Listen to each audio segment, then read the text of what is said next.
awal mula PKI ini ada di Indonesia itu dimulai dari zaman penjajahan Belanda. PKI Talang dan PKI Selawi menculik dan membunuh pejabat-pejabat yang ada di Tegal, saudara.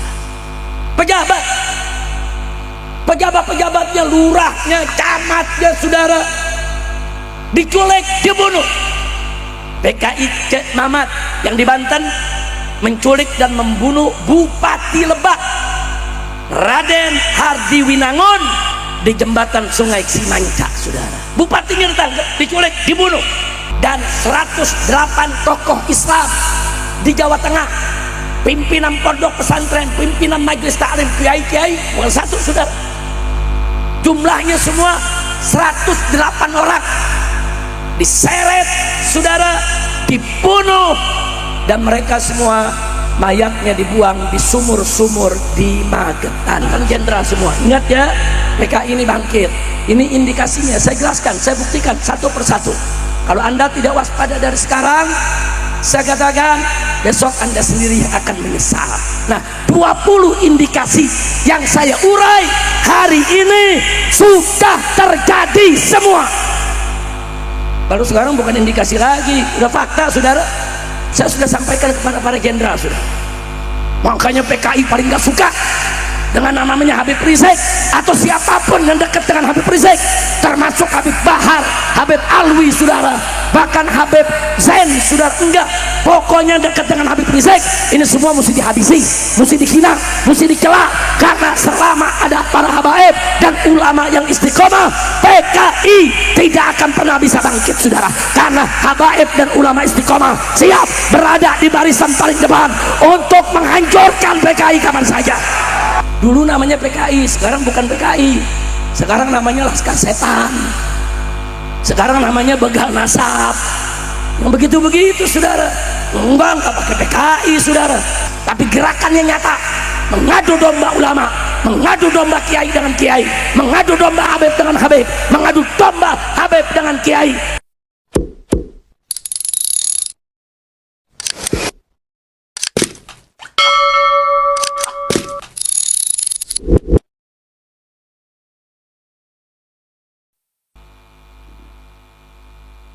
Assalamualaikum warahmatullahi wabarakatuh.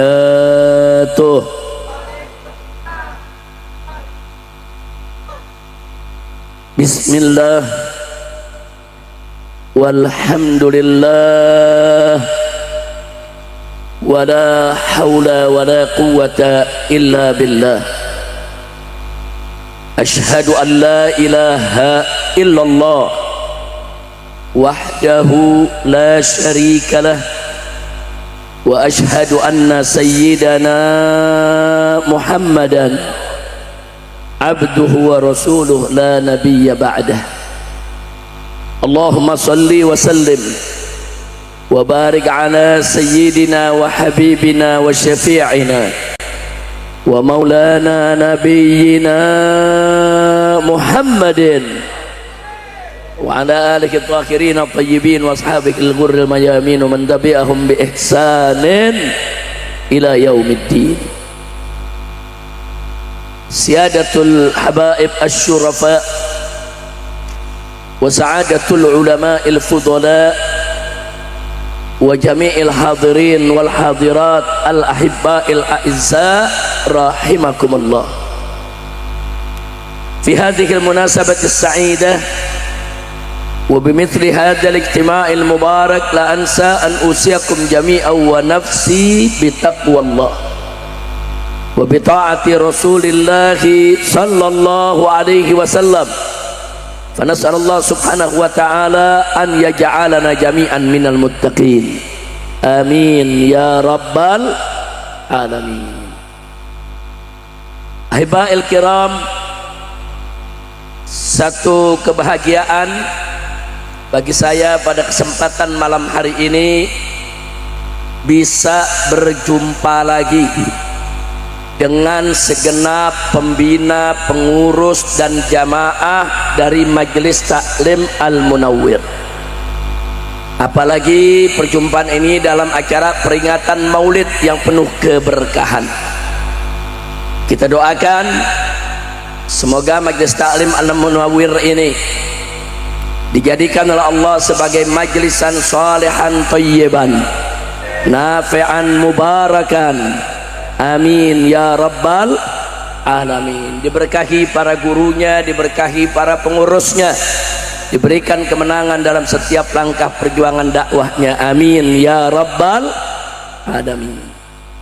Duduk di samping saya ayahanda kita semua, Habib Muhammad Al-Attas, yaitu ayah daripada Habib Alwi bin Muhammad Al-Attas, yang selama ini beliau mendidik anak-anaknya, membentuk anak-anaknya, membina anak-anaknya agar menjadi dai-dai yang manfaat buat umat. Kita doakan semoga beliau, begitu juga semua anak-anak yang dididiknya, diberikan oleh Allah panjang umur, dalam sehat walafiat, dalam taat dan ibadat, diberikan kebahagiaan dari dunia hingga akhirat, amin ya rabbal alamin. Di sini hadir cukup banyak para habaib, para alim ulama, para tokoh, para kiai yang tidak saya sebutkan satu persatu nama-nama beliau, tapi tidak mengurangi rasa cinta dan hormat kita kepada mereka. Mudah-mudahan mereka maupun kita semua yang hadir di sini, hadirnya kita di tempat ini bersama mereka menjadi sebab turunnya rahmat dan barakah, amin ya rabbal alamin. Hibail kiram, nasihat demi nasihat tadi sudah sama kita dengarkan dalam acara peringatan Maulid yang juga sekaligus merupakan istighatsah, doa untuk keselamatan bangsa Indonesia, amin ya rabbal alamin. Sekaligus juga untuk memperingati terjadinya satu peristiwa besar di kita punya negeri, agar menjadi pelajaran buat kita semua supaya tidak terulang, yaitu di mana pada tanggal 30 September ini di tahun 1965 pernah terjadi pemberontakan PKI. Saudara, kita sama prihatin sejak reformasi tahun 1998, peristiwa pemberontakan PKI di tahun 1926, 48 sampai 65 itu tidak lagi dimuat dalam sejarah Indonesia, dihapus, sehingga anak-anak kita yang lahir di tahun 90-an, begitu 98 masuk SD, saudara, sudah tidak lagi mendapatkan pelajaran tentang PKI. Makanya anak-anak yang lahir tahun 90-an ditanya tentang PKI, banyak yang nggak tahu, memang nggak diajarkan lagi di sekolah. Padahal dulu saat saya dan kawan-kawan yang sebaya dengan saya duduk di SD, kita sudah dikasih tahu apa itu pemberontakan PKI. Nah, begitu juga di SMP diajarkan lagi, di SMA diajarkan lagi, agar kita waspada. Nah, tapi tahun 98 ini, saudara, reformasi ini betul-betul menjadi pintu gerbang kebangkitan komunis di Indonesia, sehingga banyak anak-anak muda kita yang tidak tahu tentang PKI justru akhirnya menganggap PKI itu gerakan yang bagus, termasuk gerakan revolusioner, termasuk gerakan yang ikut memerdekakan Indonesia, padahal semuanya bohong. Insya Allah nanti sedikit kita ulas, saya tidak akan ulas semuanya. Harus saya ulas semua perlu waktu sekitar 2 jam. Nah, tapi kalau Anda buka di YouTube, dulu di tahun 2016 saya pernah cerita panjang lebar tentang bagaimana sejarah PKI itu. 2 jam saya ceramah, masih ada di YouTube, silakan buka, saudara. Dan insya Allah nanti hari Ahad yang akan datang Di Petamburan ada majelis taklim rutin yang biasa kita buka. Saya akan coba untuk mengungkap kembali tentang sejarah PKI ini secara rinci, insya Allah. Malam ini kita singkat saja saudara, supaya kita tahu dan supaya kita hati-hati. Jadi awal mula PKI ini ada di Indonesia itu dimulai dari zaman penjajahan Belanda. Saya bacakan sebagiannya aja, tidak semua ya kawan. Saya punya beberapa catatan dan insya Allah ini semua akan manfaat buat kita. Fa'tabiru ya ulil absar, kata Allah. Ambil pelajaran, hai orang-orang yang punya penglihatan, pemikiran, yang punya ilmu. Ambil pelajaran dari apa saja yang terjadi dalam sejarah kehidupan kita. Dan jangan lupa firman Allah yang pertama kali Allah turunkan kepada Nabi kita adalah Iqra, baca. Tentu kalau kita diperintahkan baca, bukan hanya sekedar baca Al-Quran, tapi baca hadis juga, baca sejarah juga, baca juga situasi dan kondisi yang ada di sekitar kita, sehingga kita tidak terjebak masuk perangkap pemikiran-pemikiran yang bertentangan dengan Islam.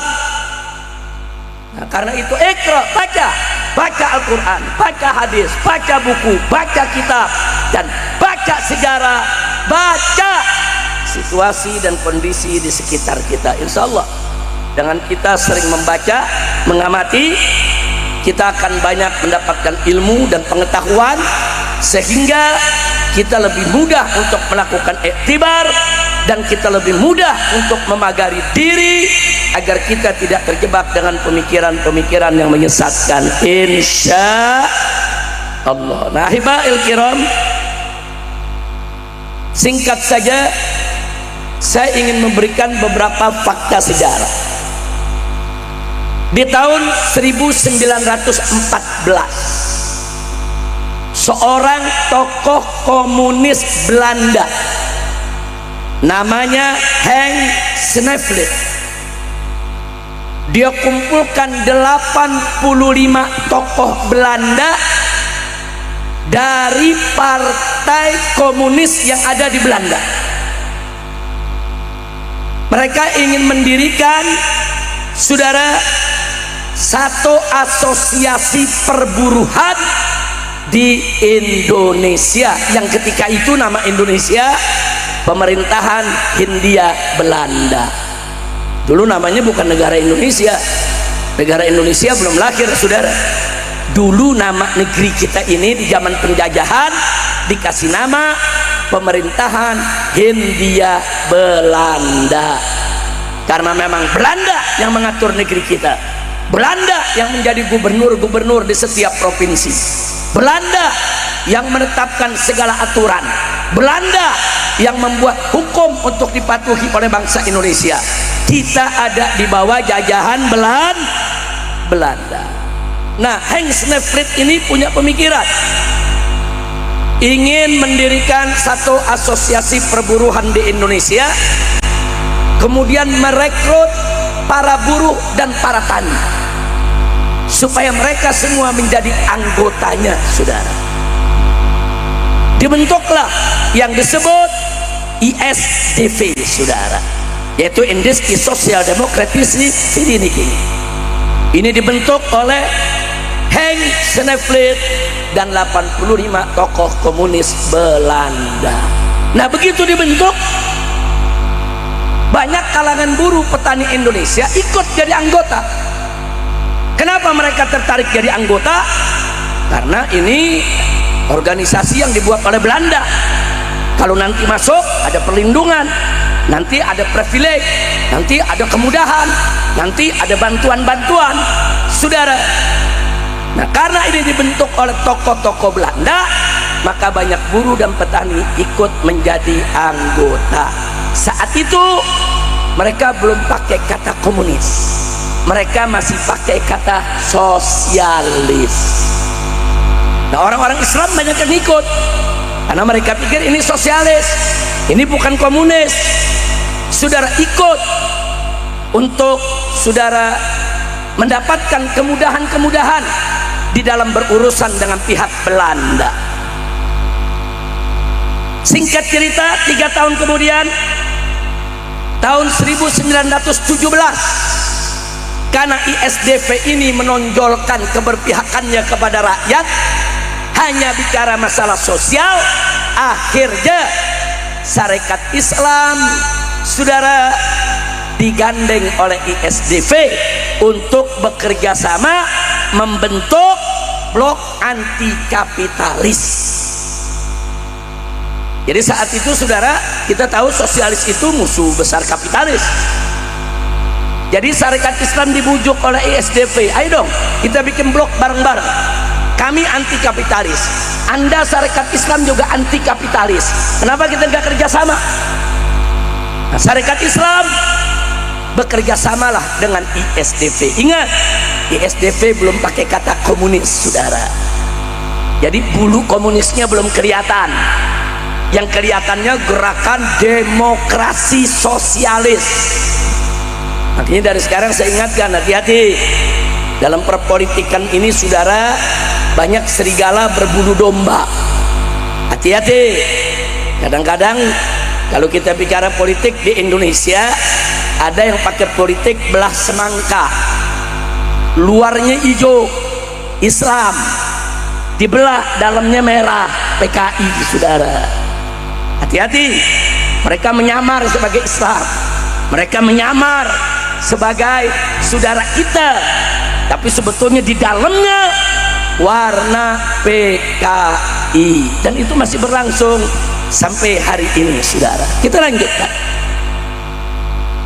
Nah, karena ISDV 1917 berhasil menggandeng Sarekat Islam, maka ada 3 tokoh Sarekat Islam, saudara, direkrut oleh ISDV. Pertama, Semaun dari Sarekat Islam Surabaya. Kedua, Darsono dari Sarekat Islam Solo. Ketiga, Tan Malaka dari Sarekat Islam Sumatera. 3 orang ini tokoh Sarekat Islam, tapi direkrut oleh ISDV, saudara, agar aktif giat di dalam urusan blok anti kapitalis. Dan di tahun yang sama, 1917, ISDV membentuk Dewan Soviet Indonesia. Loh, kok ada Sovietnya? Ya, karena Uni Soviet ketika itu, saudara, merupakan salah satu negara besar yang menjadi poros komunisme atau poros sosialisme, saudara. Nah, jadi dibentuklah Dewan Soviet Indonesia. Apa tujuannya?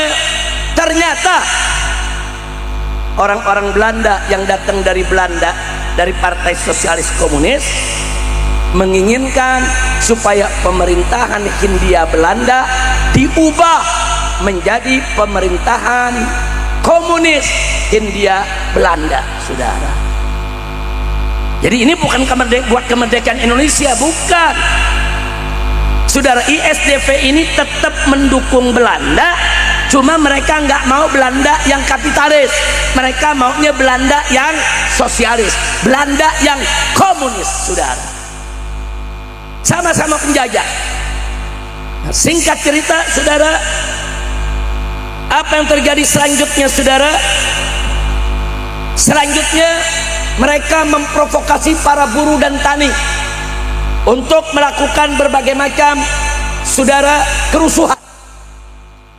Akhirnya, saudara, Dewan Soviet Indonesia dibubarkan oleh Belanda, tapi ISDV-nya nggak dibubarkan. Orang-orang Belanda yang komunis dipulangkan oleh Belanda ke negeri Belanda, tapi pengurus-pengurus yang Indonesia, saudara, tetap mengurus ISDV dalam pengawasan Belanda. Lanjut, tahun 1920 ISDV, saudara, menggelar kongres di Semarang dan mengganti nama. Tadinya namanya ISDV pakai bahasa Belanda, Kali ini pakai bahasa Indonesia, namanya menjadi PKH, Perserikatan Komunis di Hindia. Maksudnya Hindia Belanda. PKH, Perserikatan Komunis Hindia, saudara. Karena Indonesia kan belum ada saat itu, Indonesia belum lahir, belum jadi tuh Partai Komunis Indonesia, saudara. Nah di sini, saudara, Perserikatan Komunis di Hindia, ketuanya diambil dari orang Sarekat Islam yang direkrut tadi, Semaun dan Darsono. Semaun jadi ketua, Darsono menjadi wakil ketua. Tapi Tan Malaka menolak, ya ikhwan, karena Tan Malaka melihat, oh ini bunuh komunis ini. Nah, Tan Malaka keluar, saudara. Nah, HOS Cokroaminoto, gurunya Bung Karno, saudara, Haji Omar Said Cokroaminoto, tokoh besar Islam, tokoh perjuangan, tokoh kemerdekaan Indonesia yang luar biasa, dan dia pendiri Sarekat Islam, saudara. Begitu melihat ISDP menunjukkan warna komunis dengan menjadi Perserikatan Komunis Hindia, saudara, maka Sarekat Islam pecah kongsi, keluar, nggak mau lagi kerjasama dengan PKH, saudara. Alhamdulillah. Nah kemudian, saudara, di tahun 1924 digelar Kongres Komunis Internasional. PKH ikut, saudara. Apa keputusannya? Keputusannya seluruh komunis di dunia, di negeri mana saja, harus bisa menguasai persatuan buruh. Makanya perburuhan hati-hati ya.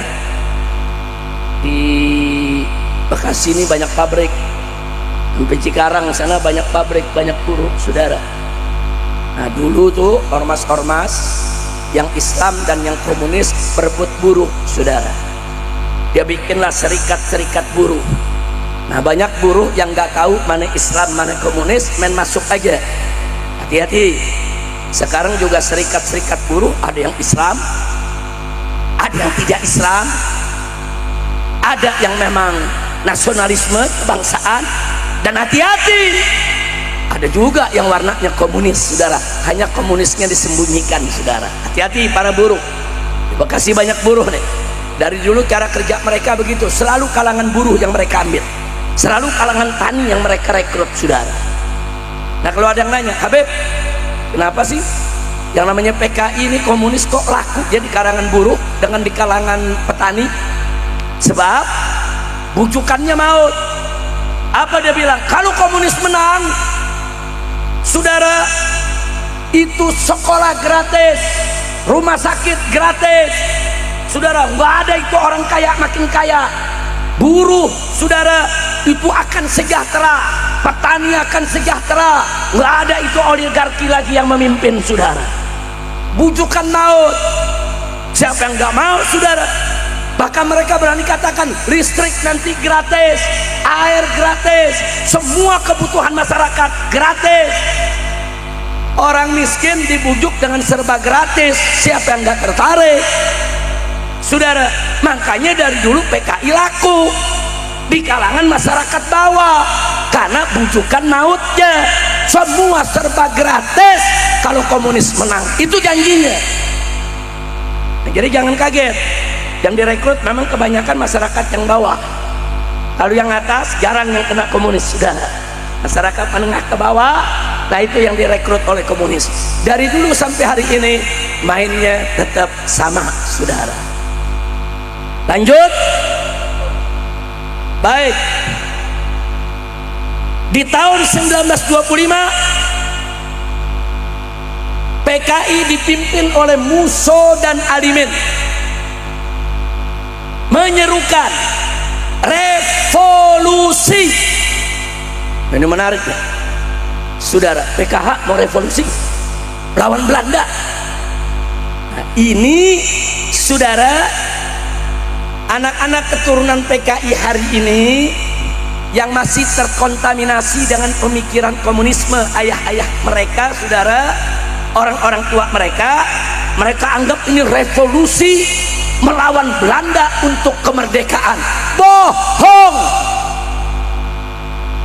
Saat itu Musso dan Alimin menyerukan revolusi, mengajak buruh, mengajak petani untuk apa? Untuk merubah pemerintahan Hindia Belanda menjadi pemerintahan komunis Hindia Belanda. Tetap Belanda yang pimpin. Kok bisa?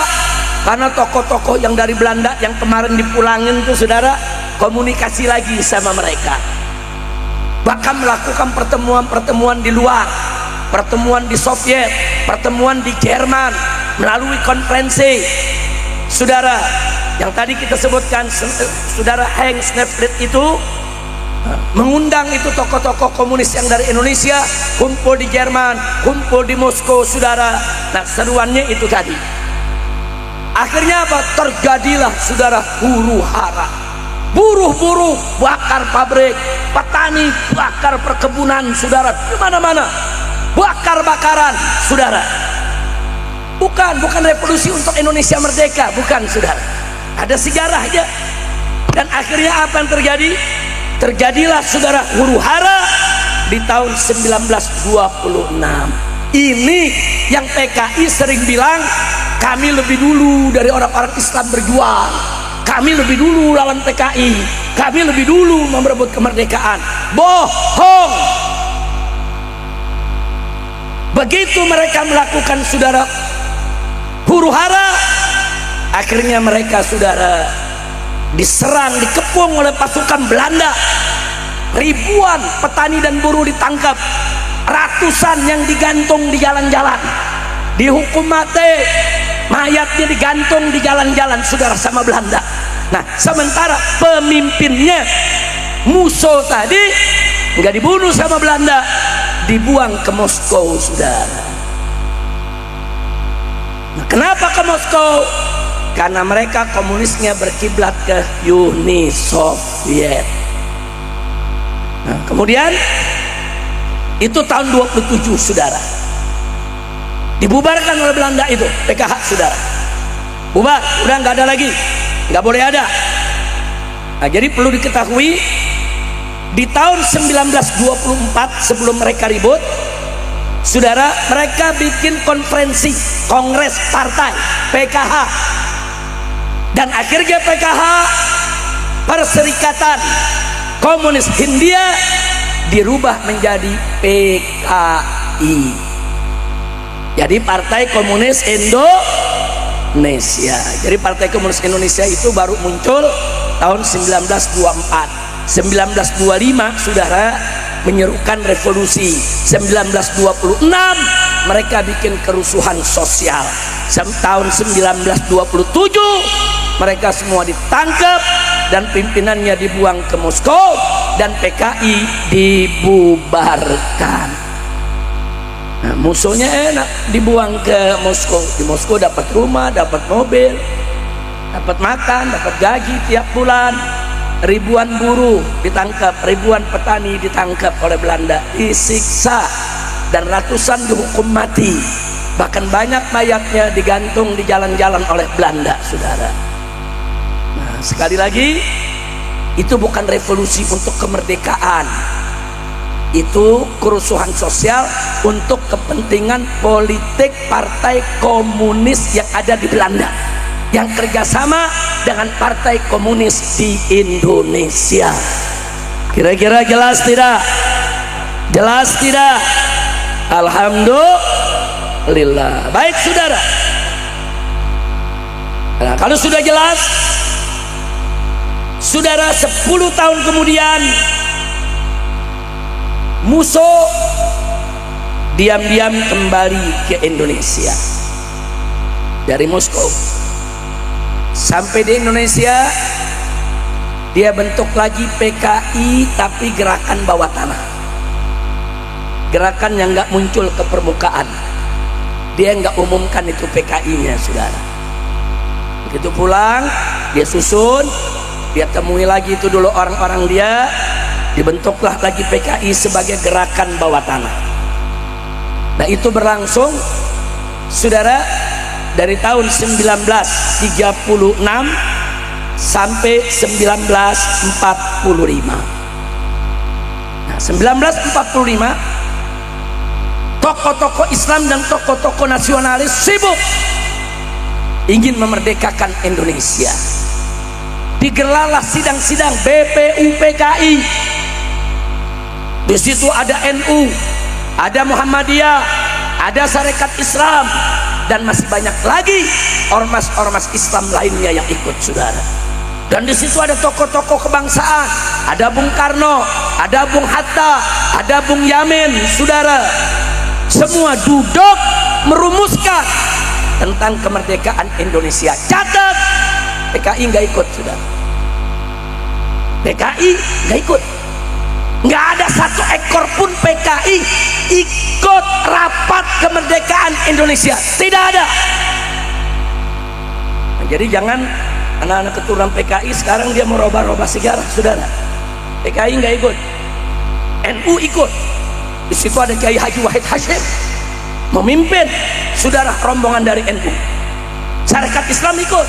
Di situ ada Kiai Haji Agus Salim memimpin delegasinya, saudara. Muhammadiyah ikut. Di situ ada Ki Bagus. Di situ juga ada yaitu Kiai Haji Abdul Qahir Mudzakkar, saudara. Ada lengkap. PKI tidak ada. Sampai akhirnya kita memproklamasikan kemerdekaan kita di tanggal 17 Agustus 1945. Alhamdulillah. Berarti Indonesia merdeka tidak? Merdeka tidak? Merdeka, saudara. Merdeka dari Belanda dan merdeka dari Jepang. Catat, PKI tidak ada andil. Tidak ada satupun tokoh PKI ikut di dalam pembentukan negara Indonesia. Nah, ketika Bung Karno secara aklamasi diangkat jadi presiden, Bung Hatta jadi wakil presiden, aklamasi aja. Pemilu belum ada kok saat itu, saudara. Belum ada pemilu, tapi semua sepakat PKI tidak punya kursi ya, Pak. Nah, lalu apa yang dilakukan PKI? Kan ada gerakan bawah tanahnya, saudara. Ini yang saya mau bacakan, saudara. Dari tanggal 1 sampai 20 Oktober 1945, setelah kita merdeka, dari bulan Agustus, September, Oktober, saudara, ini pemerintah lagi kalang kabut. Bung Karno, Bung Hatta sedang menyatukan semua golongan. Ayo kita bersatu, karena Belanda ngancem mau balik lagi. Belanda ngancem mau nyerang kita lagi.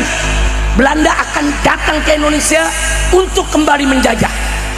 Lagi disatuin sama Bung Karno semua, saudara, supaya rapatkan barisan, satukan kekuatan, siap-siap melawan kalau Belanda kembali, saudara. Dan memang Belanda kembali, yaitu peristiwa 10 November 1945 ke Surabaya dengan menunggangi pasukan Nika dari Inggris, saudara. Nah, saya nggak mau cerita November dulu. Artinya saat itu orang-orang tua kita, pendiri bangsa kita, NU-nya, Muhammadiyahnya, saudara, Sarekat Islamnya, Partai Nasional Indonesianya milik Bung Karno, lagi sibuk konsolidasi umat, nyatukan umat untuk persiapan melawan Belanda, saudara. Sibuk. Diganggu PKI. Tahu apa yang dikerjakan, saudara? Dari tanggal 1 sampai 20 Oktober, selama 20 hari, saudara, PKI membentuk 2 ormas pemuda. Yang pertama API, Angkatan Pemuda Indonesia. Yang kedua AMRI, Angkatan Muda Republik Indonesia. Ini 2 organ PKI ini, saudara. 2 organ PKI ini bergerak melakukan teror. Satu di Tegal, PKI Talang dan PKI Selawi menculik dan membunuh pejabat-pejabat yang ada di Tegal, saudara. Pejabat-pejabatnya, lurahnya, camatnya, saudara, diculik, dibunuh. Nah, itu yang melakukan PKI Talang dan PKI Selawi, saudara. 2, Banten. Di Banten ada PKI Cek Mamat, saudara, pimpinannya. Dia mengambil paksa keresidenan Banten. Banten ada residen waktu itu, saudara. Diambil paksa, saudara. Jadi pimpinan daripada residen Banten ditangkap. Kemudian yang ketiga, Tangerang. PKI membuat Laskar Ubel-Ubel namanya, saudara. Laskar Ubel-Ubel, PKI punya. Apa yang dia lakukan, saudara? Dia ambil paksa Kabupaten Tangerang. Jadi Kabupaten Tangerang, Lebak, Banten, Serang, semua dikuasai oleh PKI. Nah baru, saudara, begitu 20 hari mereka teror, akhirnya 21 Oktober PKI kembali mendeklarasikan diri sebagai Partai Komunis Indonesia. Jadi kalau ada yang nanya kenapa mereka teror, mereka ingin punya bargaining position, mereka pengen punya posisi tawar dong. Mereka mau kirim pesan ke Soekarno, lu jangan enak-enakan ngeberkain Indonesia. Kenapa tuh semua kiai-kiai diajak, semua ulama diajak, semua ormas Islam diajak, kenapa kita nggak diajak? Kenapa yang lain tuh bisa jadi menteri, diangkat Bung Karno, kenapa kita tidak? Dia neror untuk pasang posisi tawar, kan jadi ada harga kalau udah neror, saudara. Nah, terus apa yang terjadi, saudara? Ternyata masih belum berhasil menakut-nakuti Bung Karno, saudara. Akhirnya dari November 1945 kita lagi sibuk melawan nikah, sibuk melawan Belanda yang datang ke Surabaya, saudara. Puluhan ribu santri dibunuh oleh Belanda, ribuan ulama pimpinan majelis pondok pesantren dibunuh oleh Belanda dan Inggris, saudara. Sibuk kita lagi perang, PKI terus menebar teror, saudara. Tahu apa yang mereka lakukan? Kita lagi sibuk melawan Belanda 4 November 45, mereka mengambil paksa keresidenan Pekalongan, saudara, meliputi Brebes, Tegal, Pemalang, dan Pekalongan. 4 kota mereka ambil, saudara.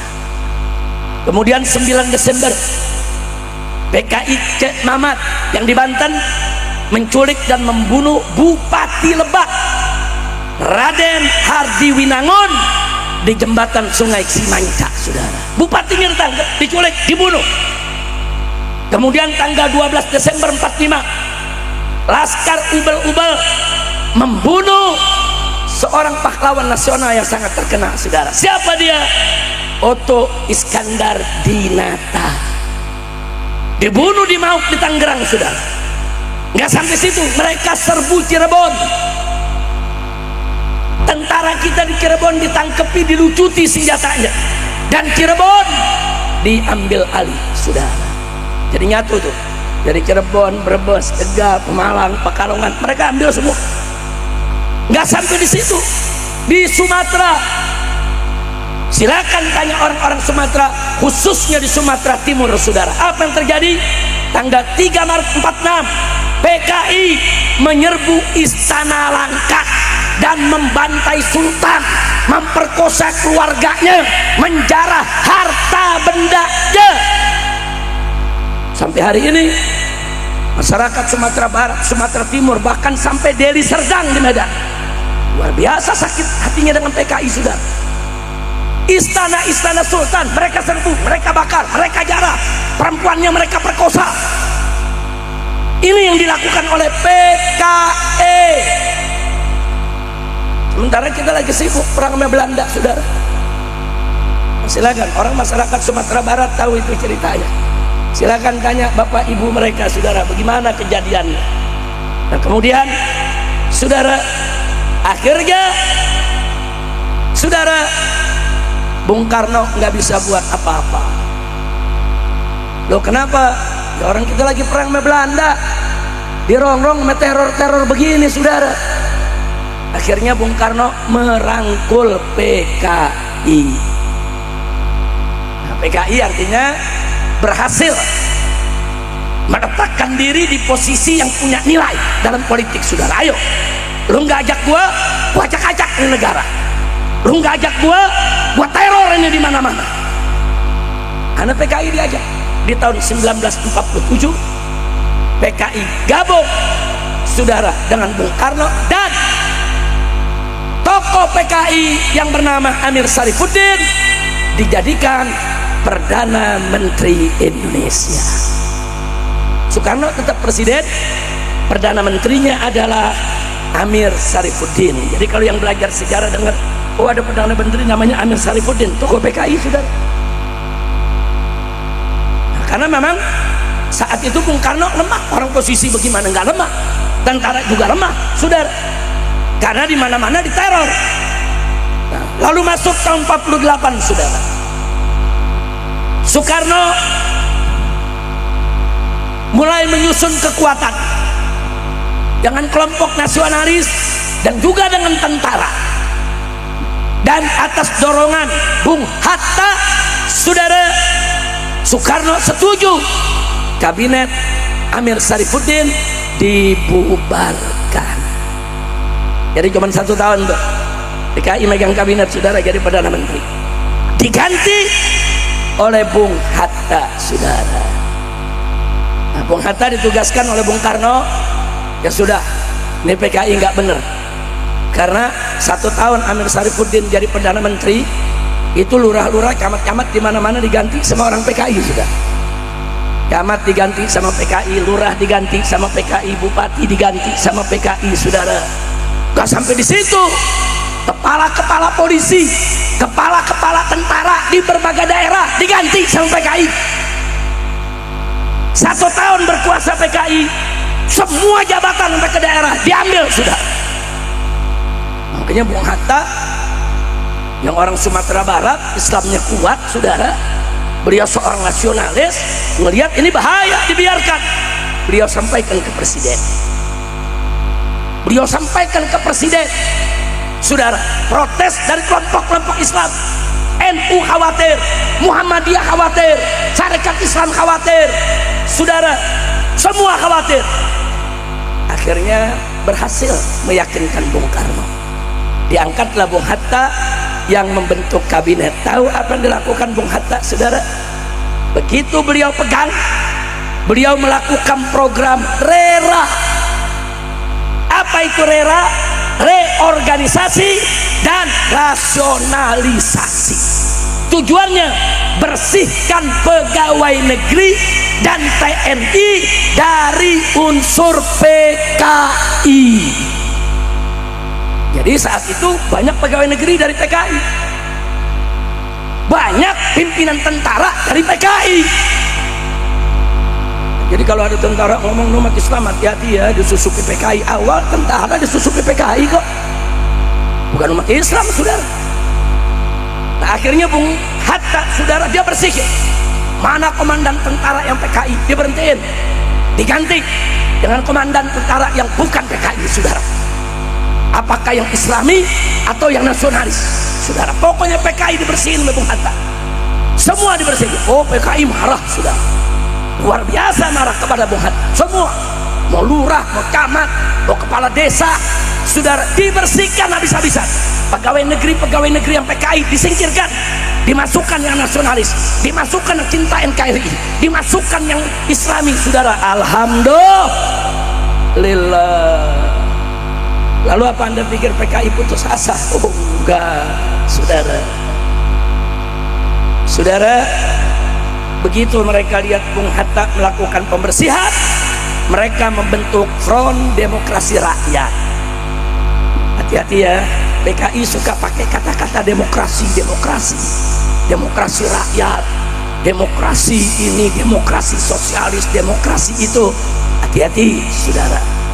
Ya ada demokrasi yang tulen, memang demokrasi nasionalis kebangsaan, tapi ada juga demokrasi yang sosialis komunis. Dibentuklah FDR, Front Demokrasi Rakyat, yang jadi ketuanya Amir Syarifuddin, mantan Perdana Menteri tadi. Dia oposisi, dia lawan Bung Hatta sudah. Nah kemudian mereka nggak mampu menghentikan langkah Bung Hatta. Akhirnya Musso pulang dari Moskow saudara, bulan Juli tahun 1948. dia gandeng DN Aidit dan Noto untuk memimpin PKI. Lalu mereka menggelar konferensi PKI. Hasilnya FDR tadi, Front Demokrasi Rakyat, dibubarkan. Gak perlu, cukup PKI saja. Dan partai buruh juga partai sosialis bergabung ke Partai Komunis Indonesia. Jadi 3 partai jadi satu. Partai buruh, partai sosialis, Partai Komunis Indonesia gabung menjadi PKI, saudara. Lalu September 48, saudara, Musso minta kepada Bung Karno supaya Indonesia berkiblat ke Moskow, Uni Soviet. Nggak didengarin oleh Bung Karno. Bung Karno nggak mau, saudara. Apa yang terjadi? Tanggal 10 September, Gubernur Jawa Timur Raden Mas Aryo Suryo dan 2 pengawalnya dari kepolisian dijegat dan dibunuh di Ngawi oleh PKI. Jadi hati-hati itu ya, urusan jegat menjagat, nyulik, bunuh, itu kerjaan PKI itu dari dulu itu sudah. Jangan kaget kalau sekarang ada habaib, ada ulama, kiai diancam-ancam, oh nanti kita jegat, kita culik, kita bunuh. Emang begitu kerjaan PKI sudah. Gubernur Jawa Timur dibunuh, diculik, diberhentiin mobilnya, dijegat, diculik, dibunuh, mayatnya dibuang ke hutan sudah. Itu tanggal 10 September 1948. Tanggal 11-nya Dr. Mawardi yang mimpin Rumah Sakit Solo, anti komunis, diculik, dibunuh.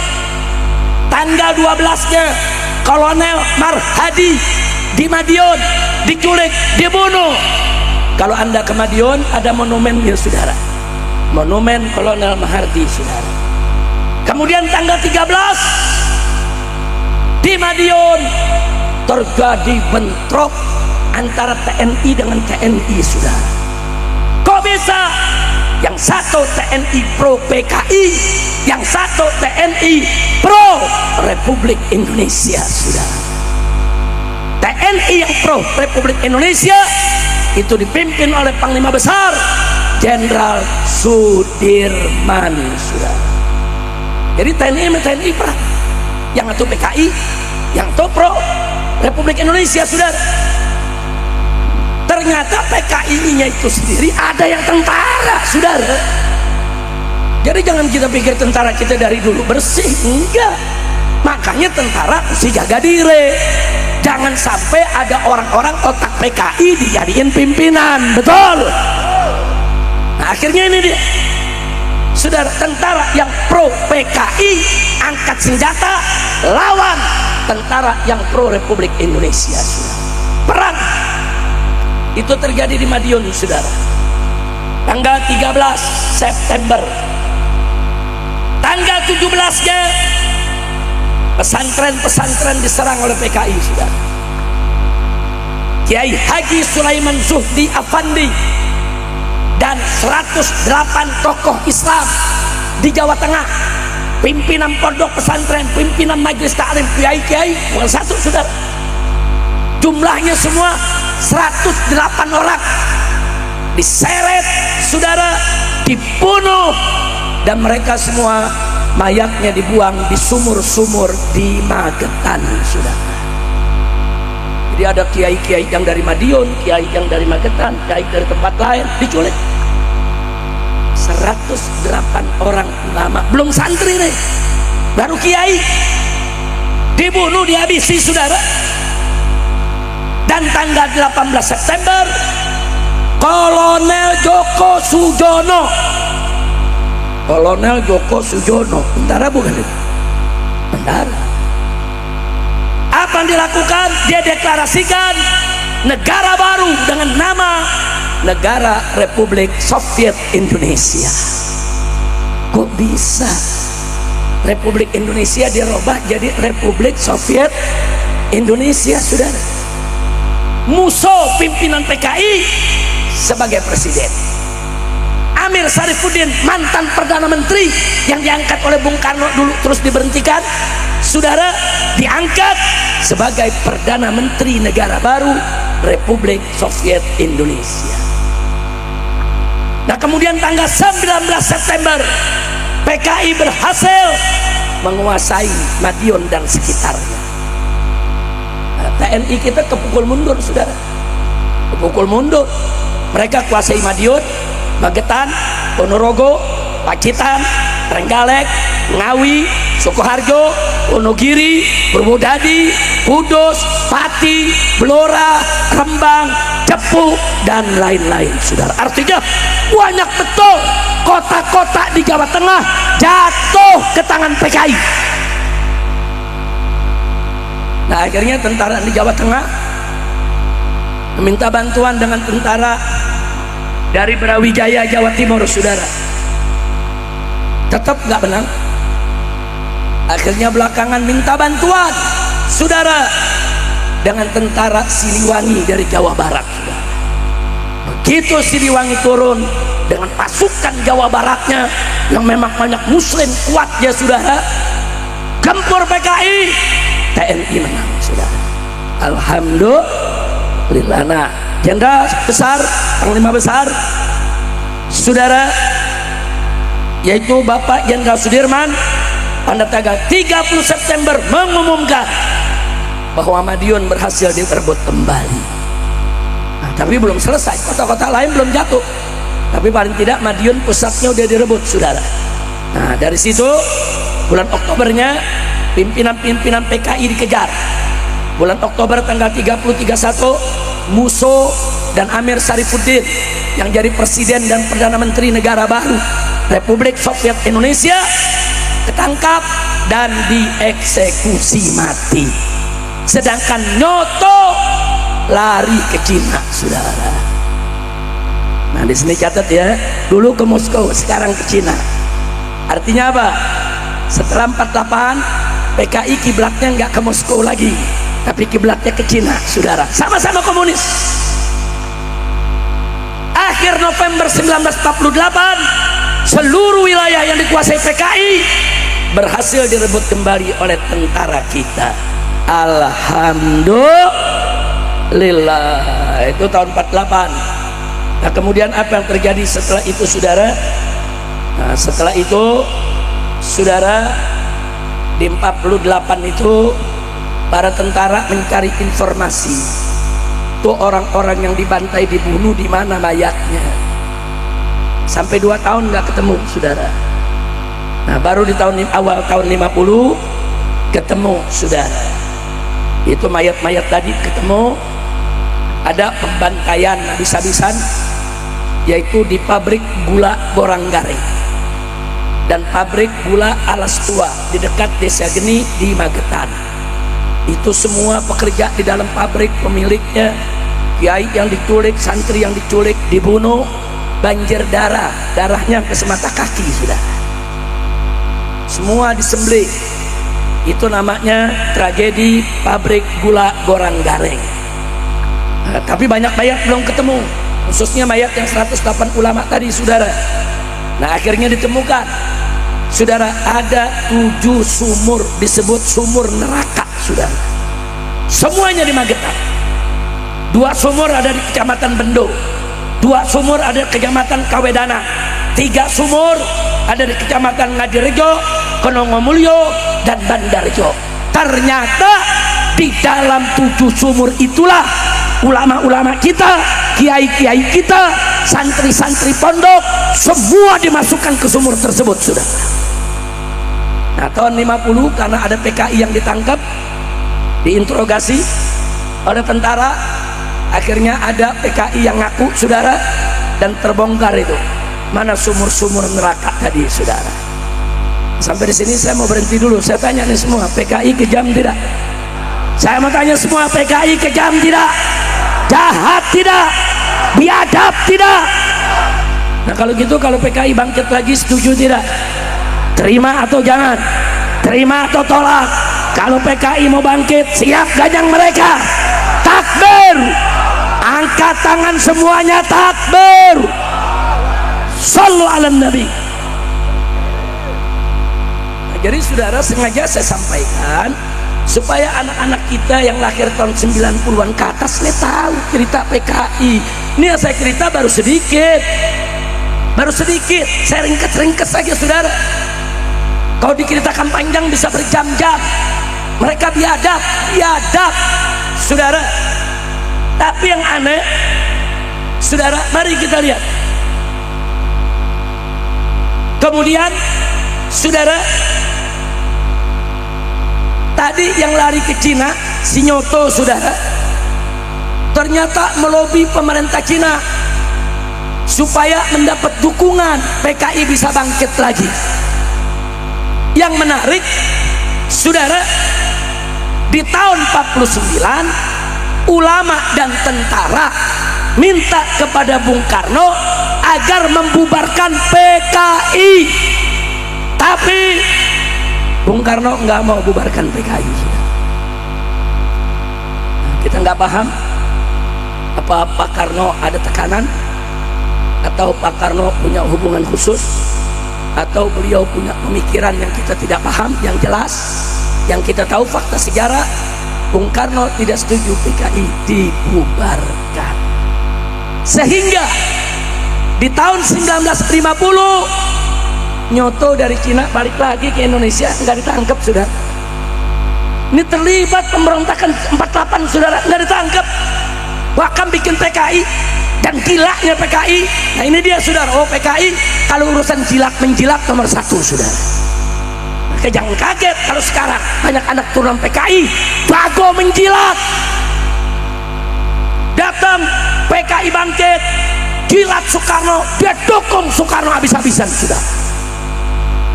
Sampai mereka datang ke Bung Karno, Bapak punya program apa saja, PKI paling depan untuk mendukung. Nah, ternyata akhirnya PKI jadi dekat dengan Bung Karno saudara. Nah, begitu PKI bangkit dekat saudara, apa yang terjadi? Akhirnya tahun 1955 resmi PKI ikut pemilu saudara. Gila, 48 habis bunuhin ulama, habis bunuhin santri, bisa bangkit ikut pemilu. Begitu ikut pemilu jadi 4 besar saudara. Yang pertama PNI, partainya Bung Karno. Yang kedua Masyumi saudara, partai Islam saudara. Yang kedua partai NU. Saat itu ada 2 partai Islam, ada partai NU, ada partai Masyumi. Sebelumnya NU ikut Masyumi, tapi setelah itu NU bikin partai sendiri saudara. Dan yang keempat PKI. Bayangkan tahun 55 PKI dalam waktu 7 tahun udah bisa bangkit. Habis ngebunuh ulama, ngebunuh tentara, nyulik gubernur, nyulik bupati, bunuh gubernur, bunuh lurah, bunuh camat, habis-habisan. Kota-kota direbut tahun 48, 49 baru selesai, 50 bangkit jadi partai lagi. Makanya saya tanya nih saudara, PKI pakai ilmu apa tuh? Gila, pakai ilmu apa? Pakai ilmu apa? Gila. Makanya Bapak Presiden Prabowo hati-hati dengan para penjilat ya. Kita sampaikan Bapak Presiden Prabowo hati-hati dengan para penjilat. Hati-hati. Nanti para penjilat ini kelihatannya manis, bagus, asal Bapak senang, besok Bapak Presiden dijorokin sama mereka. Betul? Belajar dong dari sejarah saudara. Mari kita lihat apa yang terjadi setelah tahun 55 saudara. Mari kita lihat kelicikan PKI. Ulama resah saudara, PKI menang juara 4. Akhirnya ulama Indonesia menggelar kongres tanggal 8 sampai 11 September tahun 1957. Digelar di kota Palembang. Semua ulama yang hadir dari Jawa, dari Sumatera sepakat minta presiden keluarkan dekret bubarkan PKI. Lagi-lagi Bung Karno nggak mau. Bung Karno tidak mau. Bahkan Bung Karno merasa PKI itu sudah jadi partai, banyak kursi, dukung presiden. Saudara, Bung Karno merasa PKI sudah sadar, sudah insaf, sudah bertaubat. Saudara, nah, siapa yang moles Bung Karno sedemikian rupa? Wallahu a'lam. Saya hanya menceritakan fakta. Saya tidak mau menilai Bung Karno. Silakan Anda nilai sendiri, saudara. Jadi jangan bilang nanti ulama kemana? Kok ulama nggak memperingatkan? Ulama gelar kongres 3 hari 3 malam di Palembang. Hasilnya minta kepada presiden keluarkan dekret bubarkan PKI. Nggak, presiden nggak mau bubarkan PKI. Akhirnya tahun 1958 ada sekelompok ulama bekerja sama dengan sekelompok perwira-perwira TNI yang anti PKI, sudah. Mereka protes Bung Karno, sudah. Ini tahun 58. Karena tidak didengarkan, terjadilah pemberontakan PRRI di Sumatera, saudara. Jadi PRRI itu berontak, sebetulnya bukan pemberontakan, mereka protes ke Bung Karno. Kok kamu kok jadi dekat sama PKI? Ini dulu kan anggota kami dibunuh, ulama-ulama kan dibunuh, kok kamu bisa dekat? Protes. Terjadi pemberontakan, saudara. PRRI, Pemerintahan Revolusioner Republik Indonesia, di Sumatera. Sudah, akhirnya Bung Karno mengirim tentara dari Jakarta, perang Bekobar, karena PRRI bisa ditaklukkan, saudara. Nah, akhirnya gara-gara itu apa yang terjadi, saudara? Gara-gara terjadi tadi PRRI, saudara, yang terjadi adalah tahun berikutnya, saudara, tahun 1959, saudara, TNI menolak kongres PKI. PKI gelar kongres di Jakarta ditolak oleh TNI, tapi lagi-lagi diizinkan oleh presiden. Jadi memang PKI berhasil ngejilat kepada presiden sehingga dilindungi, saudara. Akhirnya tahun 1960 Soekarno meluncurkan politik Nasakom. Apa itu Nasakom? Nasional Agama Komunis. Jadi Bung Karno bilang, sudahlah, nasionalis, komunis, dan yang agama ini umat Islam, jangan ribut. Kita kan baru merdeka, ayo kita bangun negara bareng-bareng. Niat Bung Karno bagus, saudara, niatnya bagus. Cuman ulama banyak menolak. Kenapa? Karena lihat perilaku PKI. Ulama nggak percaya sama PKI, saudara. Bung Karno udah percaya. Akhirnya partai Bung Karno mendukung Nasakom, partai NU mendukung Nasakom, PKI mendukung Nasakom, partai Masyumi menolak Nasakom, saudara. Partai Masyumi ini isinya ulama-ulama, saudara. Kalau partai NU menerima, karena partai NU masih husnudzon. Ya mungkin PKI udah sadar, udah insaf. Nah, apalagi Bapak Presiden bicara, ya sudahlah kita rangkul dulu. Masih husnudzon, saudara.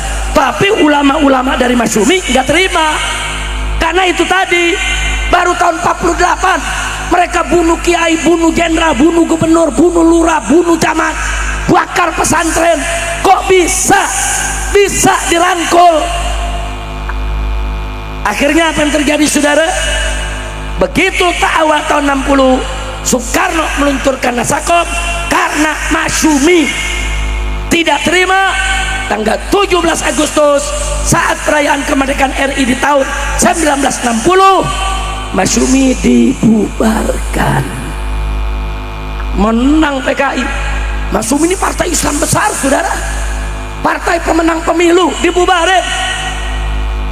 Ketika itu Masyumi lebih besar dari NU, saudara, dibubarin. PKI senang Masyumi dibubarkan. Nggak sampai situ, saudara. Mari kita lihat, begitu Masyumi dibubarkan, saudara, tahun 62-nya tokoh-tokoh PKI masuk menjadi menteri-menteri dalam kabinet Bung Karno, termasuk Nyoto, DN Aidit jadi menteri, saudara, menteri penasehat presiden. Masyumi sudah tidak ada. April tahun 62 PKI gelar kongres lagi, saudara. Tahun 63 ini menarik, PKI ini, komunis ini kerjanya internasional, saudara. Jadi Cina melihat komunis di Indonesia berhasil jadi menteri, duduk di kabinet, jadi partai, orang kepercayaan presiden. Tapi komunis di Malaysia lemah. Komunis di Malaysia lemah, saudara. Akhirnya apa yang dilakukan oleh PKI, saudara? Memprovokasi Bung Karno supaya ganyang Malaysia. Diadu domba Indonesia sama Malaysia. Dibilang Malaysia ngerebut perbatasan lah. Dikatakan Asabah itu milik Indonesia, bukan milik Malaysia. Diprovokasi, dibakar-bakar, saudara. Dan Soekarno akhirnya ikut saran PKI, ganyang Malaysia. Indonesia dengan Malaysia tahun 63 perang saudara. Nah, biar tahu itu, saudara. Nggak sampai situ, PKI masuk lagi. Bapak Presiden, kami PKI siap bela Anda. Kami barisan terdepan, kami ganyang itu Malaysia.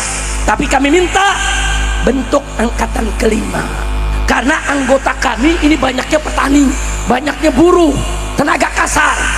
Tolong mereka dipersenjatai, persenjatai mereka, kami ganyang itu Malaysia. TNI menolak, ulama menolak, Soekarno setuju. Akhirnya tahun 63 itu dibentuk angkatan kelima. Buruh-buruh anggota PKI, petani-petani anggota PKI dilatih perang dan diberikan senjata, saudara. Patungnya masih ada sampai sekarang di Jakarta, di Mampang, di Menteng Perapatan, saudara. Kalau Anda ke Jakarta, Menteng Perapatan nggak jauh dari Gambir, saudara. Nggak jauh tuh, mau ke Kuitang. Itu di tengah-tengah tuh ada patung petani bawa bedil. Itu PKI yang buat. Uni Soviet yang hadiahkan, sudah. PKI lagi jaya. Jadi ada patung sebagai bukti, saudara. Bukan kita fitnah, ini fakta sejarah, saudara. Nah, baik, mari kita lihat, saudara. Begitu petani dipersenjatai, buruh dipersenjatai, itu yang disebut angkatan kelima. Artinya apa? Semua anggota PKI bersenjata. Nah, Gerakan Pemuda Islam Indonesia protes, saudara. GPII, Gerakan Pemuda Islam Indonesia, tanggal 10 Juli, saudara.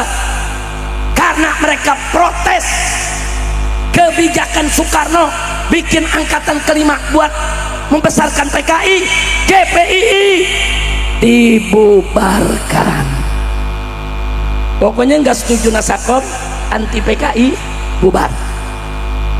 Nah, kemudian apa, saudara?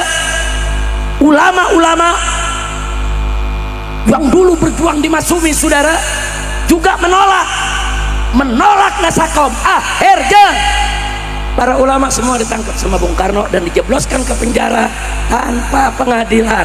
Siapa yang ditangkap? Kiai Haji Buya Hamka, Kiai Haji Yunan Helmi Nasution, Kiai Haji Isa Ansori, Kiai Haji Mukhtar Ghazali, Kiai Haji EZ Muttaqin, Kiai Haji Soleh Iskandar, Kiai Haji Ghazali Sahlan, Kiai Haji Dalari Umar. Banyak ulama-ulama ditangkapi, saudara, jebloskan sebuah penjara tanpa pengadilan, tanpa sidang. Pokoknya jangan ganggu Nasakom, titik. Nah, tahun 1964 ada sebuah partai pecahan dari PKI. Ada kelompok nggak setuju nih cara PKI begini, ngadu domba anak bangsa.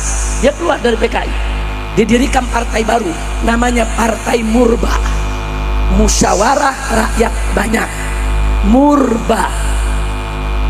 Nah, di tahun 64 Partai Murba ini menginfokan, saudara, kepada presiden dan kepada masyarakat, awas, PKI mau kudeta.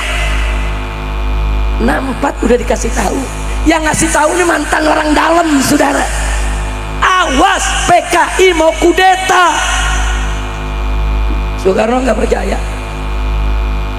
Ulama-ulama udah dipenjara, Masumi udah dibubarin, GPI udah dibubarin, Partai Islam udah dibubarin. Yang sisa kan cuma Partai NU, saudara. Sisa nih yang kekuatan umat cuma 2, NU, saudara, saat itu sama TNI yang pro Islam. Itu aja. Tapi mereka nggak berkutik karena presiden terdorong ke sana, saudara. Baik, kita lihat lagi, saudara. Bulan Juli tahun 65, PKI mendatangkan 2000 kader dari buruh dan tani ke lapangan terbang Halim Perdana Kusuma. Mereka semua diberikan latihan menembak, mereka semua diberikan senjata, diberikan granat dengan dalih bela negara. Dalihnya bela negara. Bulan Juli, saudara, tahun 65. Nah, akhirnya tanggal 30 September pagi, ormas-ormas underbow PKI yang di bawah nih kayak Gerwani dan lain sebagainya demo besar di Jakarta, saudara. Besar-besaran, ribuan orang turun ke jalan, saudara. Malamnya 7 jenderal ditarget untuk diculik, saudara. 6 jenderal berhasil diculik, 1 jenderal itu Jenderal Abdul Haris Nasution gagal diculik. Akhirnya anaknya yang masih kecil, Ade Irma, saudara, yang ditembak oleh PKI karena gagal menangkap ayahnya, saudara. Jadi yang terbunuh malam itu, saudara, ada 6 jenderal, terus 1 letu tendean, saudara, belum jadi jenderal, dia penjaga jenderal. Nah, itu juga dibunuh dengan putri yang masih kecil dari Jenderal Abdul Haris Nasution. Nah, jenderal-jenderal tadi dibawa ke Halim, ada lubang buaya di sana, saudara. Mereka disiksa dan dibunuh. Jenazahnya dimasukkan di dalam lubang buaya. Itulah yang disebut G30S PKI. G gerakan, 30 tanggal, S September, PKI, saudara, Partai Komunis Indonesia. Belum selesai, besoknya 1 Oktober PKI mengumumkan negara dalam keadaan darurat, dibentuk, saudara, Dewan Revolusioner Indonesia. 1 Oktober PKI membentuk Dewan Revolusi. Mereka bilang apa? Ada 7 jenderal ingin mengkudeta presiden. PKI itu paling pinter ngebohong. Dia putar balik sejarah, saudara. PKI, saudara, salah satu sifatnya pendusta, pembohong. Sampai hari ini yang bela PKI paling demen ngebohong, saudara. Ngebohong terus, saudara. TVRI dikuasai, Radio Republik Indonesia dikuasai oleh PKI. PKI bicara di radio, bicara di TV. Tanggal 1 Oktober, saudara, PKI mengatakan 7 jenderal mau kudeta, ingin membunuh presiden, dan PKI menyelamatkan presiden. Karena itu negara diambil alih oleh Dewan Revolusi yang dibentuk presiden dan disetujui oleh PKI. Saya tanya, keadaan negara gawat tidak? Gawat tidak? Sekarang jenderal-jenderal udah dibunuh. Menteri Pertahanan yang selamat Jenderal Abdul Haris Nasution, terus yang lain-lain, Jenderal Ahmad Yani dibunuh, saudara. Menteri-menteri militer dibunuh. Nah, disitulah Bapak Soeharto, saat itu beliau pangkatnya masih Majen bintang 2, beliau menjadi Komandan Panglima Kostrat, saudara. Kalau kita dengar sekarang ada Kostrat, saudara, Komando Strategis Angkatan Darat. Saat itu panglimanya adalah Pak Harto. Nah, saat itu Jenderal Abdul Haris Nasution mau kemana lari? Di mana-mana PKI, dan dia nggak tahu mana kawan mana lawan, Makanya Abdul Haris Nasution lari ke markas Kostrad, saudara. Lari ke markas Kostrad, dan beliau yang memberikan petunjuk kepada yaitu Pak Harto. Beliau katakan, kau harus segera ambil alih ini angkatan darat. Ini jenderalnya dibunuh semua, jangan sampai nanti angkatan darat semuanya diambil oleh PKI. Makanya tanggal 2 Oktober saudara diambil alih angkatan darat oleh Pak Harto, saudara. Sementara Kopassusnya saudara dipimpin oleh Bapak Sarwo Edi, saudara, mertuanya SBY, saudara. Nah, Sarwo Edi ditugaskan oleh Pak Harto rebut Halim Perdana Kusuma, diserbu oleh Kopassus. Karena ternyata yang rebut Halim Perdana Kusuma PKI dari kalangan tentara juga, Kolonel Untung. Jadi yang bergerak dari PKI ya tentara-tentara juga, saudara. Jadi kalau nggak dihadapi oleh tentara berat. Alhamdulillah Pak Harto, saudara, dengan keberaniannya, istiqomahnya, tekadnya menuruti apa yang diinginkan oleh Jenderal Abdul Haris Nasution, rebut Halim, rebut RRI, dan rebut TVRI, sudah. Tanggal 3 Oktober Halim berhasil direbut, besoknya RRI direbut, TVRI direbut, dan 5 Oktober saudara Jakarta udah diamankan oleh tentara.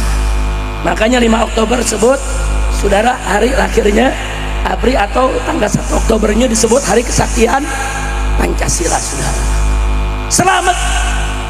Nah, dari situ Pak Harto mengumumkan ke seluruh Indonesia bahwa yang kudeta adalah PKI, yang bunuh jenderal adalah PKI. Nah, lalu apa terjadi setelah itu, saudara? Belum selesai. Lanjut. Kapan? Tahun depan. Tahun depan deh. Harus sekarang. Tanggal 6 Oktober Presiden Soekarno menggelar rapat sidang kabinet. Menteri PKI pada hadir. Begitu selesai sidang, semua menteri PKI ditangkap oleh tentara, sudah, termasuk Nyoto. Tangkap, sudah, nggak ada urusan. Nah, jadi begitu mereka hadir, mereka ditangkap, sudah. Sekarang mari kita lihat selanjutnya. Masyarakat marah. Perbuatan PKI seperti itu, masyarakat ngamuk, saudara. Di antara yang besar-besaran ngamuk adalah Ansor NU, saudara. Ansor Nahdlatul Ulama menggerakkan Banser seluruh Jawa, dari Banten, Jawa Barat, Jawa Tengah, Jawa Timur, sampai ke Madura. Seluruh anggota Banser digerakkan oleh Ansor, digerakkan oleh PBNU, turun rame-rame di Jawa minta PKI dibubarkan, minta PKI bubarkan, saudara. Itu 13 Oktober marah PKI, saudara. Ingat ya, PKI ini sudah bubarin Masumi, sudah bunuh jenderal. Artinya bagi PKI, partai besar Islam udah habis, tentara udah habis, musuh yang masih tersisa satu, NU. Karena NU selama ini husnudzon mereka, saudara. Nah, begitu lihat kejadian itu, NU terbuka matanya, demo tanggal 13 Oktober. Lalu apa yang terjadi? 18 Oktober, saudara, orang-orang NU diundang untuk menghadiri tabligh akbar di lapangan terbuka, saudara.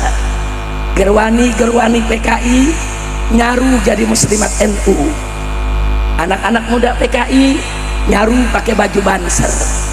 Akhirnya mereka diracuni semua, saudara.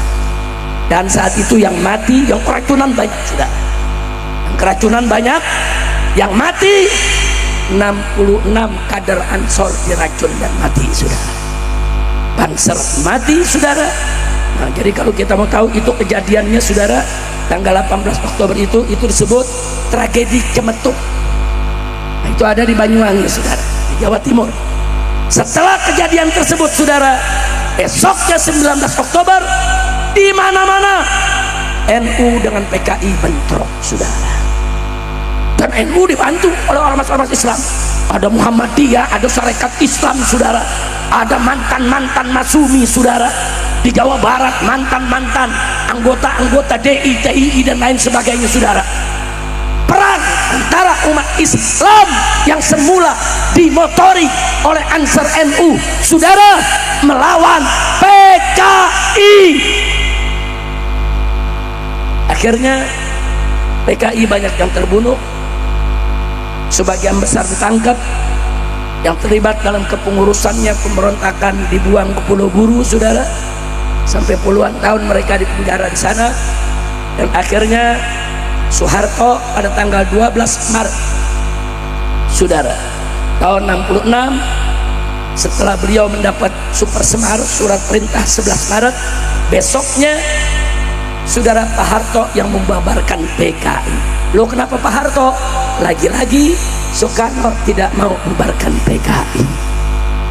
Udah kejadian jenderal dibunuh, udah bentrok, enggak, Pak Karno enggak mau bubarin PKI, saudara. Karena Soeharto ambil alih, lahirlah Super Semar, surat perintah 11 Maret, surat ditandatangani oleh Pak Karno, diberikan oleh ke Pak Harto untuk mengambil alih penanganan keamanan Indonesia.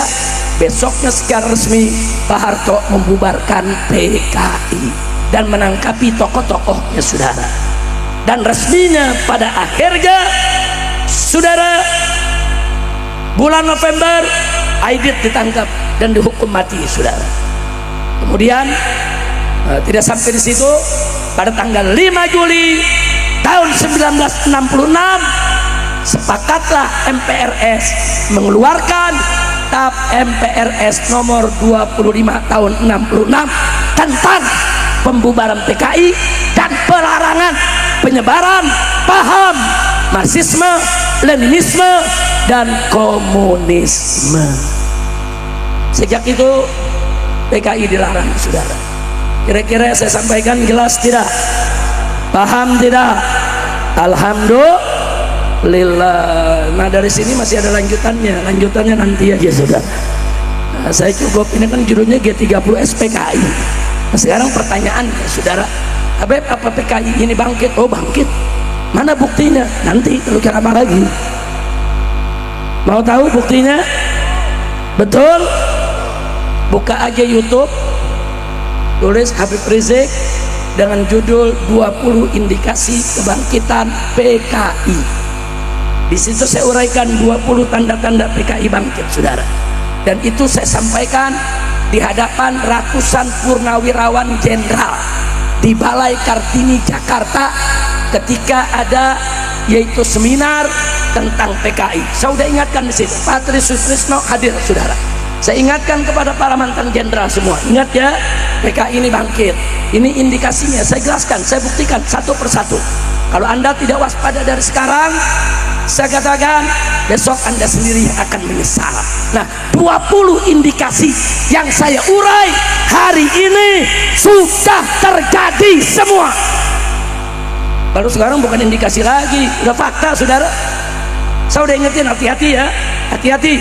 Ini indikasinya begini, indikasinya begini. Semua saya urai. Silakan nanti di rumah buka YouTube dengan judul 20 indikasi kebangkitan PKI. Saya sudah sampaikan kepada para jenderal, sudah. Makanya PKI paling gak suka dengan namanya Habib Rizik atau siapapun yang dekat dengan Habib Rizik, termasuk Habib Bahar, Habib Alwi, saudara, bahkan Habib Zain, saudara. Enggak, pokoknya dekat dengan Habib Rizik ini semua mesti dihabisi, mesti dihina, mesti dicela. Karena selama ada para habaib dan ulama yang istiqomah, PKI tidak akan pernah bisa bangkit, saudara. Karena habaib dan ulama istiqomah siap berada di barisan paling depan untuk menghancurkan PKI kapan saja. Takbir, takbir, sallu ala nabi. Jadi jangan kaget kalau PKI itu gerakannya sebar fitnah, saudara. Jangan kaget kalau baik di mana-mana difitnah, saudara. Dulu namanya PKI, sekarang bukan PKI. Sekarang namanya Laskar Setan. Sekarang namanya Begal Nasab. yang begitu-begitu saudara.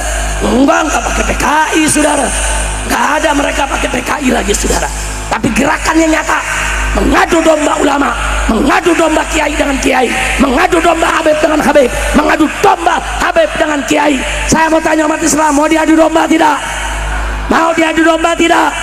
Sekarang kalau anda semua lihat habaib, kiai, akur duduk di panggung ceramah bareng bersama, senang tidak?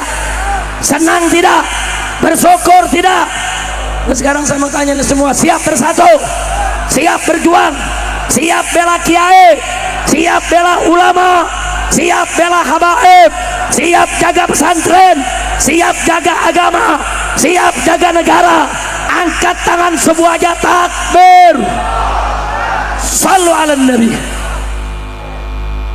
Jadi saudara, saya tidak teruskan lagi lanjutannya, tapi sekali lagi silakan buka di YouTube, itu penting sekali. Saya sudah uraikan itu semua saudara. Jadi saya nggak mau lagi bangsa ini tertipu oleh gerakan komunisme. Ada yang nanya, Habib, kenapa keturunan PKI harus kita musuhi? Enggak, saya nggak ngajak musuhi keturunan PKI. Keturunan PKI saudara, ada yang baik, ada yang tidak baik. Keturunan PKI yang kemudian nyantren di pondok pesantren NU, di pondok pesantren Muhammadiyah, kemudian sadar dulu memang bapaknya salah, kemudian dia jadi ustadz ngajar umat, welcome. Keturunan PKI yang nasionalismenya tinggi, cinta NKRI, nggak mengusung kembali itu saudara pemikiran-pemikiran komunis, banyak yang jadi wali kota, ada yang jadi camat, ada yang jadi gubernur. Enggak, kita nggak ganggu saudara, selama mereka tidak lagi menyebarkan pikiran-pikiran PKI. Betul kan Nabi udah bilang saudara, kullu mauludin yuladu alal fitrah, setiap anak dilahirkan dalam keadaan suci. Oh, ini anak PKI kita musuhin? Nggak boleh. Kita bukan musuhin anak keturunan PKI, kita memusuhi siapa saja, baik itu anak keturunan PKI maupun bukan, yang mengusung kembali pemikiran-pemikiran PKI. Itu yang kita perangi saudara, pahamnya, perilakunya, dustanya, fitnahnya, khianatnya, itu yang mesti kita perangi. Betul? Takbir. Jadi sekarang jangan kaget, Habib ceramah dihadang, Habib ceramah diancam mau dibunuh. Ada gak yang begitu? Ada gak yang begitu? Udah gitu ada polisi ikut-ikutan lagi ngebelain mereka. Polisi datang ke panitia, oh ini ada satu komunitas kelompok yang gak setuju nih kalau Habib Rizik diundang, apalagi Habib Bahar. Polisi pakai setuju, polisi PKI kali ya. Ya PKI ke polisi, kan dulu PKI masuk di mana-mana, ada masuk ke tentara, ada masuk ke polisi. Betul?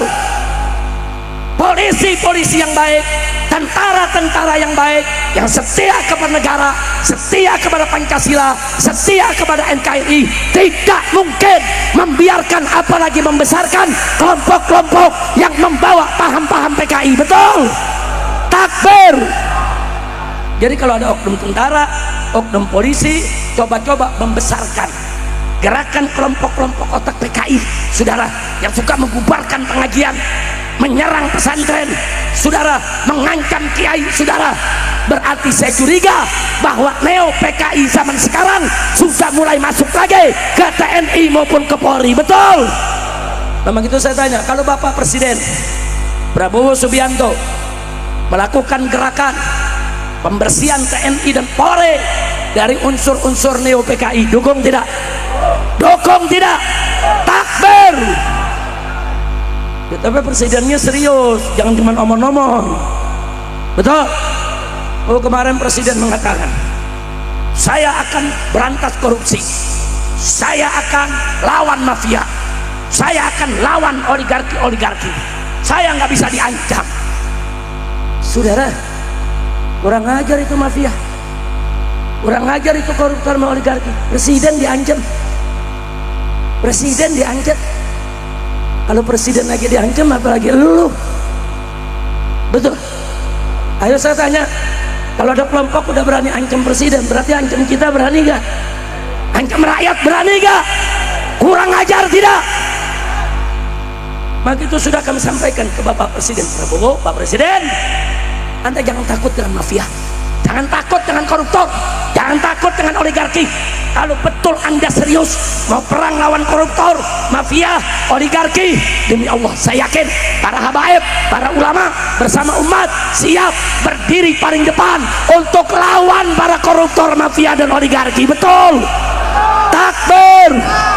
Siap ganyang mafia, siap ganyang koruptor, siap ganyang oligarki, siap bela negara, siap bela ulama, siap jaga presiden. Takbir! Angkat tangan semua, takbir! Oh, laskar setan siap gak lawan? Siap lawan laskar setan? Siap lawan laskar setan? Siap ganyang beganasab? Angkat tangan semua, takbir! Sallu ala nabi.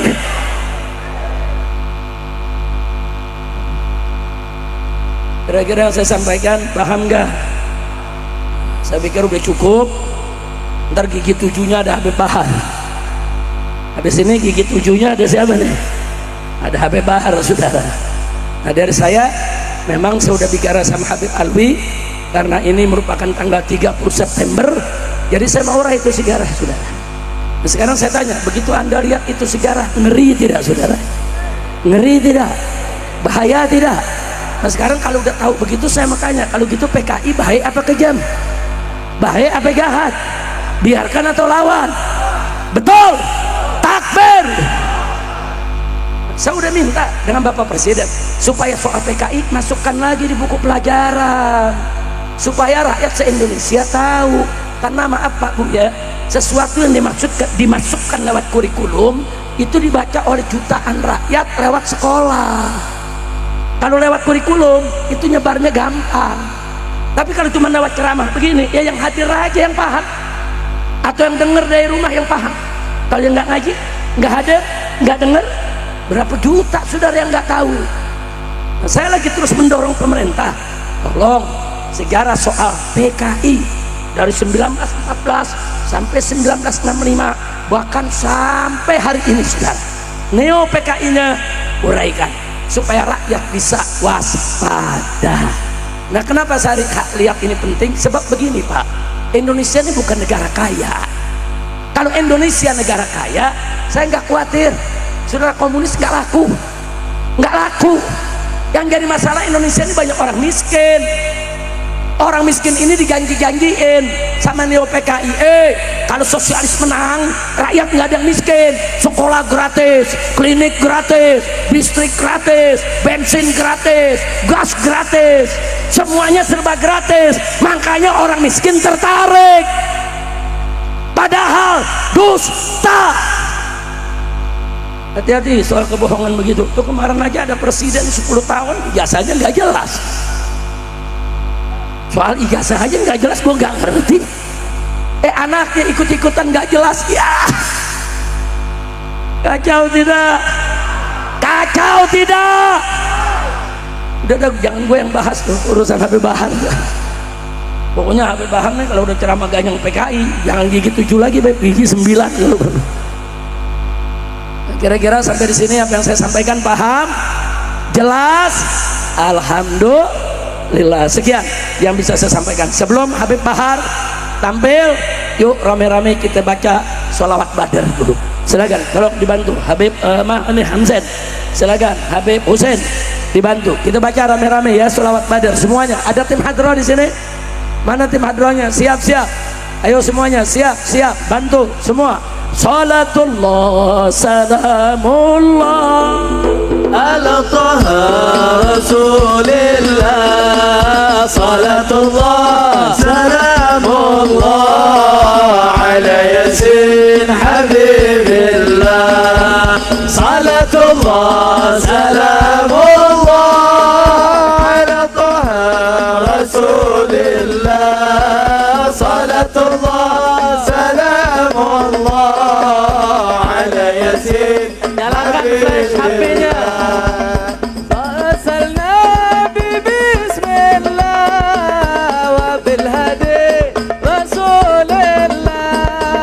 توسلنا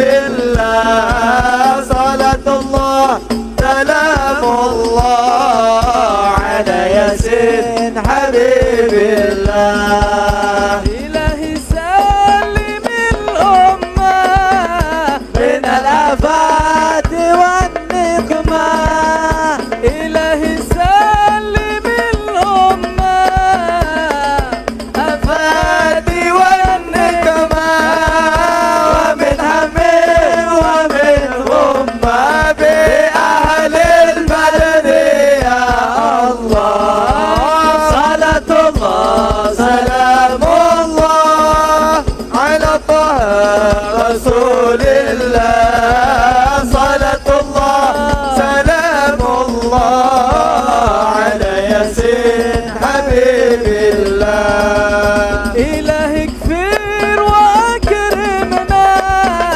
بين المطالب منا إلهي كفر وأكرمنا بين المطالب منا ودفع مساءة عنا بأهل البدر يا الله صلاة الله سلام الله على طه رسول الله صلاة الله سلام الله على ياسين حبيب الله وصلي على النبي البريء بلا عد ولا حصر وصلي على النبي البريء بلا عد ولا حصر وأهل سادة